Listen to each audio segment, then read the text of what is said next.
Bienvenue dans Zone d'influence, je suis Léa Landman. Alors la situation est la suivante. Aujourd'hui, Gaza est détruite. Pas partiellement, massivement. Des quartiers entiers rasés, des infrastructures hors service, une économie à l'arrêt, la plupart de la population dans des tentes. Et dans ce paysage-là, une question très simple s'impose. Qui gouverne Gaza maintenant?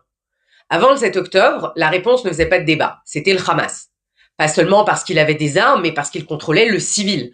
Donc c'était le Hamas qui décidait qui pouvait commercer, importer, reconstruire, travailler, sortir de Gaza. Il avait un droit de vie et de mort sur les gens. Il pouvait décider du sort d'un marchand, bloquer une activité, autoriser ou interdire. Il était infiltré dans les administrations locales, mais aussi dans les ONG palestiniennes, mais surtout internationales, y compris dans des structures comme l'UNRWA. Le pouvoir politique du Hamas donc passait par là. Contrôler le civil, c'était gouverner. Mais cette réalité n'existe plus, et à partir de là, en fait, son calcul change. Il sait qu'il ne pourra plus exercer un pouvoir politique officiel, pas tant que le cadre est imposé d'en haut par les États-Unis via une architecture nouvelle. Et là, on sort de Gaza. Parce que cette architecture, c'est le fameux Board of Peace. Le Board of Peace qui ne gouvernera pas Gaza au quotidien, évidemment. Il fixe le cadre, il décide qui est légitime, qui n'est plus légitime, et c'est là que tout le centre de gravité se déplace. Parce que si on y réfléchit, cette architecture, c'est vraiment la mise en œuvre de la diplomatie transactionnelle de Trump. Influence, argent et légitimité sont explicitement liés. Et cette logique, elle est écrite noir sur blanc. Un siège permanent au Board of Peace coûte 1 milliard de dollars. Sans cette contribution, vous pouvez y siéger pendant 3 ans. Donc l'argent achète l'influence directement, officiellement. Autrement dit, le pouvoir politique de Gaza a été déplacé hors de Gaza, dans des mains qui ont chacune des intérêts complètement différents. Donc le Hamas le comprend très bien, il ne peut plus gagner sur ce terrain-là. Il en tire donc les conséquences. Il va se replier sur ce qu'il peut encore préserver. Il conserve des capacités militaires, des tunnels, des armes cachées, une capacité de recrutement, et pendant que d'autres gèrent l'eau, les déchets, les écoles, lui se reconstruit ailleurs. C'est ça la nouvelle donne, parce qu'en fait, il va se focaliser sur sa survie, et sur sa survie militaire. Mais cette architecture à peine posée commence déjà à produire des tensions. Bon, alors évidemment, une architecture politique ne fonctionne jamais dans le vide, elle produit immédiatement des frictions. Et c'est exactement ce qu'on voit avec l'executive board du Board of Peace, parce que c'est là que le pouvoir réel se concentre. Et c'est là que les tensions, en fait, apparaissent en premier. Notamment la présence de la Turquie et du Qatar, qu'Israël oppose catégoriquement. Et leur présence, c'est pas un détail technique. Elle est profondément politique. Trump l'aveu, leur a demandé d'être là. Donc tant que le Hamas existe, Doha reste un acteur incontournable. Tant qu'il reste un acteur incontournable, il conserve une influence diplomatique disproportionnée par rapport à sa taille, ce qui est exactement la stratégie qatari d'ailleurs, faire partie de toutes les négociations compliquées. Donc un désarmement rapide et complet du Hamas priverait le Qatar de ce rôle d'intermédiaire unique entre l'organisation et l'Occident. Donc Doha ne cherche pas du tout un Hamas tout-puissant, ni un Hamas disparu. Il cherche un Hamas suffisamment présent pour continuer à compter. Sans parler évidemment du rapport idéologique aux frères musulmans.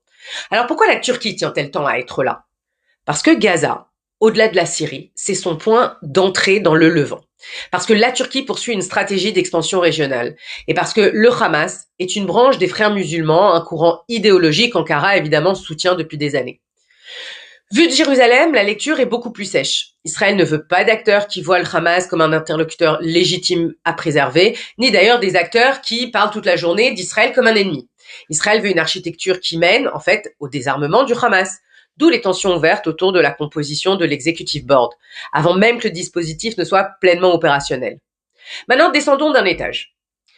En dessous de ces instances internationales, il y a un autre niveau, plus discret, mais tout aussi important. C'est la Commission technocratique palestinienne. Officiellement, ce sont des profils indépendants, chargés de gérer le quotidien. En réalité, on y retrouve d'anciens responsables de l'autorité palestinienne, des figures comme Ali Shahat, un ancien haut responsable de l'autorité palestinienne. C'est là que le bas blesse. Du côté palestinien, y compris au sein du Fatah, des cadres accusent ouvertement l'autorité palestinienne d'être infiltrée par la corruption. Donc comment un comité technocratique peut-il être crédible si l'autorité dont il est issu ne l'est pas? Et là, vous vous demandez Israël dans tout ça. Parce qu'Israël ne voulait pas du tout du retour de l'autorité palestinienne à Gaza. Et pourtant, par la porte technocratique, une partie de ses anciens cadres revient. Alors, c'est pas tant une contradiction qu'un compromis. Parce qu'une gouvernance civile faible est évidemment préférable à un Hamas politiquement structuré. Par contre, ça veut dire quand même une chose, c'est que que cette gouvernance à Gaza ne sera pas politiquement neutre, puisqu'il faut qu'il fasse encore avec le Hamas, et on connaît très bien les relations entre l'autorité palestinienne et le Hamas, avec Israël, etc. Donc cette commission qui est présentée comme technique ne le sera pas, mais il faut encore que ce dispositif réussisse à administrer Gaza. Au centre de ce dispositif, il y a un personnage très intéressant qui est Nikolai Mladenov. C'est le haut représentant pour Gaza au sein de l'executive board du Board of Peace qui donc doit superviser le comité technocratique. C'est le big CEO de toute cette histoire. Il a été ancien coordinateur spécial des Nations Unies pour le processus de paix au Moyen-Orient, mais il a une particularité, c'est qu'il a été très respecté aussi bien par les Israéliens que par les Palestiniens qui ont travaillé avec lui.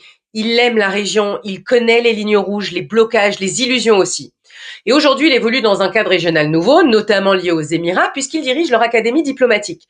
Et ça nous dit quelque chose dans le monde dans lequel on se situe désormais.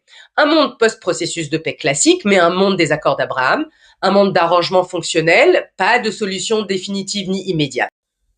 Il y a encore un acteur pour qui cette question n'est pas du tout théorique.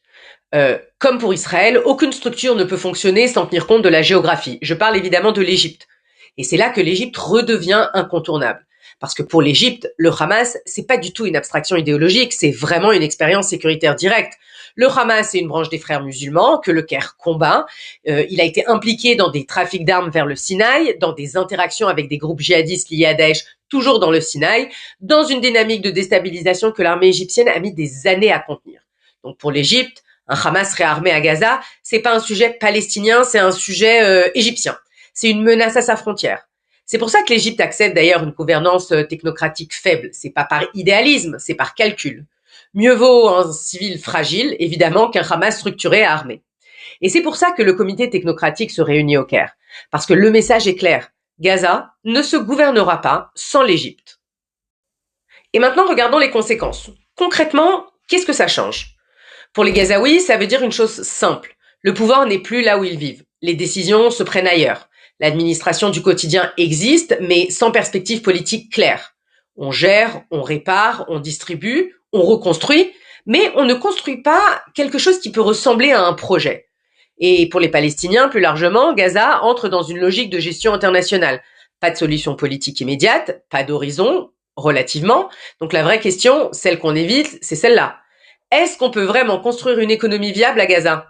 Ou est-ce qu'on va continuer à fonctionner à coup de dons avec tous les risques que ça implique sur la distribution et les détournements? Et côté israélien, la situation n'est pas beaucoup plus confortable. Leur sécurité dépend désormais d'un système qu'ils ne contrôlent pas entièrement, d'acteurs dont les intérêts ne sont pas toujours alignés avec les leurs, et d'une force de stabilisation internationale qui pour l'instant n'existe pas. Après, ce scénario, Israël l'a déjà vu ailleurs, au Liban, avec une force internationale, la FINUL, et un Hezbollah qui se réarme quand même. Reprenons notre question du départ.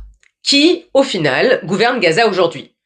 C'est ni le Hamas comme avant, ce n'est pas Israël non plus, c'est certainement pas l'autorité palestinienne. C'est une gouvernance fragmentée, imposée d'en haut, appliquée en bas et contournée sur le terrain.